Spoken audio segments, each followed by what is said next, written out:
ये महमल के पास लेके चलते हैं क्योंकि आगे हैं तहफ़्फ़ुज़ात। कल सज्जाद गुल साहब जो कि कैप्टन थे इस बदकिस्मत फ़्लाइट के, उनके वालिद ने गुफ्तगू की है और उन्होंने कहा है कि जी जिस तरह से कहा जा रहा है और बातें उठाई जा रही हैं कि रोज़ा रखा हुआ था शायद, या बहुत सी ख़यासाराइयाँ हो रही हैं पायलट से मुतल्लिक, तो PIA को चाहिए कि जी इस तरह से ना करें और वही खुद ही तहकीकात करें, फ़ैसले भी वही कर रहे हैं।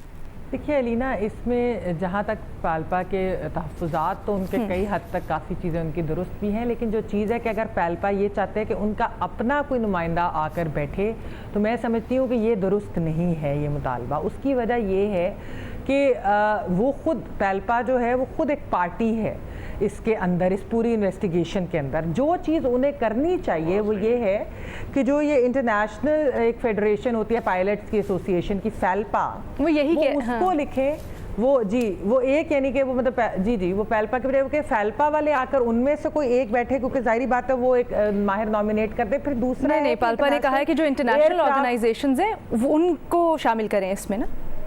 जी वही उनको करना चाहिए, वो मुतालबा बिल्कुल दुरुस्त है। मैं यही कह रही हूँ कि जो फिर इंटरनेशनल एयरक्राफ्ट इन्वेस्टिगेशंस वाले हैं उनको भी कहें जी हमें टेक्निकल एक्सपर्टीज दें, उनसे भी लिखें, उन्हें भी कहें कि आएँ और आकर ये करें। क्योंकि देखें एयरबस और इंजन वाले तो आ गए हैं टीम्स, वो तो पूरी अपनी तहकीकात कर रही हैं और वो ठीक कर रही हैं। अनफॉर्चुनेटली जो हमारी टीम, इन्वेस्टिगेशन टीम की कंपोजिशन है, उसमें सिवाय एयर ट्रैफिक कंट्रोल से जो नुमाइंदे हैं उसके अलावा बाकियों का उधर बनता नहीं है।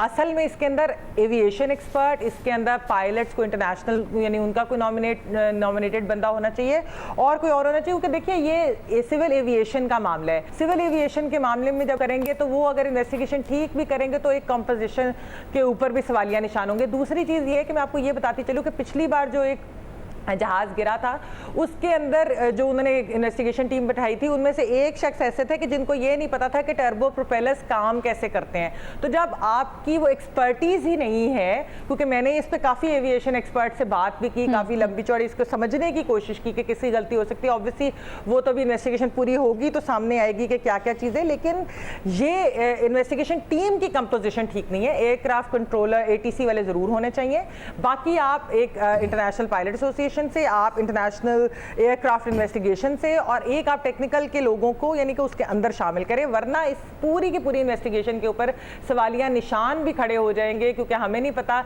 अगर पायलट की भी गलती है तो वो भी क्रेडिबल नहीं रहेगी इस इन्वेस्टिगेशन टीम के तहत, और अगर पायलट की नहीं है। लेकिन यहाँ पे मैं एक चीज़ कहती रहूँ अलीना कि जो मैंने जो चीज़ एक पता की वो ये कि जो मेंटेनेंस के ऊपर काफ़ी सवालात आ रहे थे, तो वो कहते हैं कि ये क्योंकि एक ड्राई लीज था तो इसका वाली वारिस कोई था, तो इसकी ये कोई 777 नहीं है कि जो हमारे ही अंडर आते हैं, अपने जहाज है, ये अपना जहाज नहीं था, तो इसकी मेंटेनेंस हुई थी प्रॉपर, इसका चेकअप भी अपेरेंटली हुआ था। तो ये तो है, बाकी इन्वेस्टिगेशन वाले बेहतर बता सकते हैं और अल्लाह बेहतर जानता है कि उस वक्त हुआ क्या। हम तो अभी इसके ऊपर बहुत जल्द तो कुछ कहना भी नहीं चाहिए, कबल अज़ वक्त है।